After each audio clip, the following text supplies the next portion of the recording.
happens is, of course, he broke the law. So what happens if you break the law? You go to prison. So start the story there, Noel. When I came back from America, the guards were looking for me because I used to go shoplifting and things like that and get up to mischief. And so when I came back from America, I was took off the plane and I was brought to the court. I was brought to face the judge and he put me in a children's home. I was only 12 years. I went to a children's home out in Finglas called St. Michael's, and then I ended up at St. Largin's. St. Michael's is for assessment. You go there for a couple of weeks, and then St. Largin's is another place you go there for 2 years or 12 months or 3 years. So I was there for 2 years. And while I was there, I used to always abscond. It's only for children, and I used to always run all the time. So I was brought back before the judge, and he put me to prison. So I couldn't run from prison. That's a big high wall. So I was put in St. Patrick's institution. It's just on the night. It's right now, prison there tomorrow. Yeah. So I was there. And when I was 14, I was in Mountjoy when I was 15. Now, the reason why they had me in Mountjoy at that young age, because they're all, I think you have to be 21 in Mountjoy, 18. The reason why I was put to Mountjoy, because my father was in Mountjoy and my brother was in Mountjoy prison. And all the lads used to say to me, to the prison officers, what's this, a kindergarten? Because I was only 14. But I loved it, you know. But when I got out, I ended up in prison for the past 30 years then. Because when I was in them institutions and in them children's homes, I learned a lot, how to rob and how to do this and how to do that. I started doing it, and then I just spent over 28 years going in and out of the prison system, and you know, I met Philip up in the prison. I thought he was the Vincent McCall. So I went in and asked him for tobacco. So I remember that Philip, and he told me who he was, and I got to know Philip over through the years. I think only for Philip and a few other people. I'm in recovery now. I was an addict for 30 years. I was on heroin. I used to stick needles in my neck and stick needles in my groin.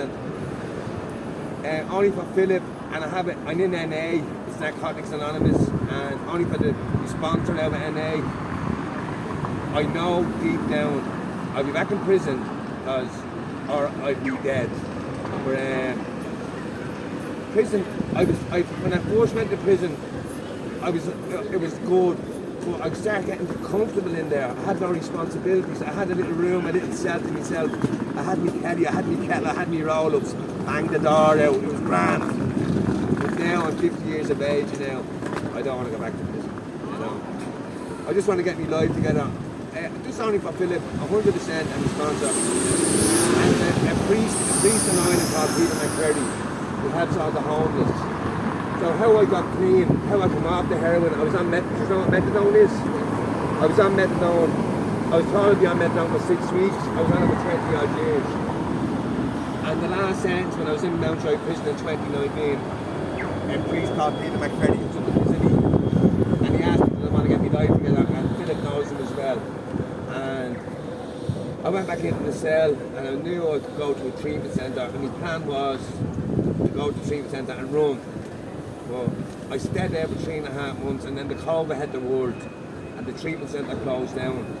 And I went to a recovery house, it's a halfway house with addicts. I went to one of them. I was there for 20 months.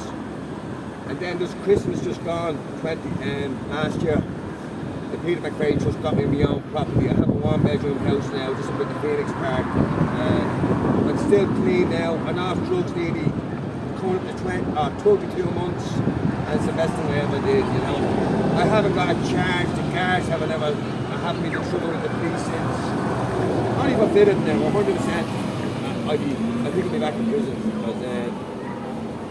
because I can't do it on my own, you know. I struggle to do it on my own. But I love living like this. It's the best thing I ever did. I should have done it 20 years ago. But look, I'm here today to tell me story.